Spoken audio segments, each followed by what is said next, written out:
કોરોનાની વેક્સિન અંગે બીજા તબક્કાની શરૂઆત થઈ ગઈ છે, જેમાં ફ્રન્ટલાઇનર વર્કરો જોડાયા હતા। સુરત જિલ્લાના બારડોલી ખાતે પ્રાંત અધિકારી, મામલતદાર તેમજ પોલીસ કર્મચારીઓએ વેક્સિન લીધી હતી। રાજ્યમાં કોરોના વેક્સિનનો પ્રારંભ કરાયાના પ્રથમ તબક્કા બાદ આજથી બીજા તબક્કાની શરૂઆત થઈ છે। વાત કરીએ સુરત જિલ્લાના વડામથક ગણાતા બારડોલીની, તો બારડોલીમાં પણ 16મી જાન્યુઆરીના રોજ પ્રથમ તબક્કાના વેક્સિનની શરૂઆત કરાઈ હતી। હવે બીજા તબક્કામાં આજથી બારડોલીના CHC સ્થિત વેક્સિનેશન સેન્ટર પર શરૂઆત થઈ હતી। નમસ્તે, હું ડૉક્ટર હિતલભાઈ ચૌધરી છું, તાલુકા હેલ્થ ઓફિસર બારડોલી। આજરોજ અત્રે CHC બારડોલી કેમ્પસની અંદર કોરોના વેક્સિનની કામગીરી ચાલુ છે, જે અંતર્ગત આજથી આપણે કરી છે।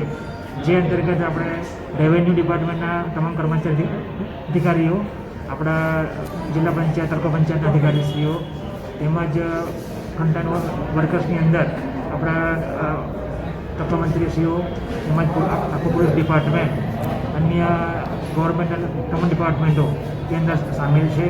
આજરોજ અત્રે CHC બારડોલી ખાતે માન્ય પ્રાંત સાહેબશ્રીએ પોતે વેક્સિનની આજે કામગીરી સ્ટાર્ટ કરાવી છે અને ત્યારબાદ મામલતદારશ્રી પોતે તેમજ અન્ય પોલીસ અધિકારીશ્રીઓ, અન્ય અધિકારીશ્રીઓએ આજે કોવિડ રસી પ્રાપ્ત કરી છે।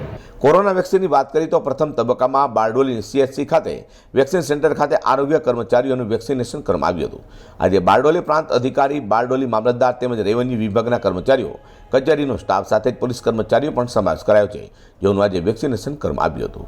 Yasir Kagzi, G10 news, Bardoli.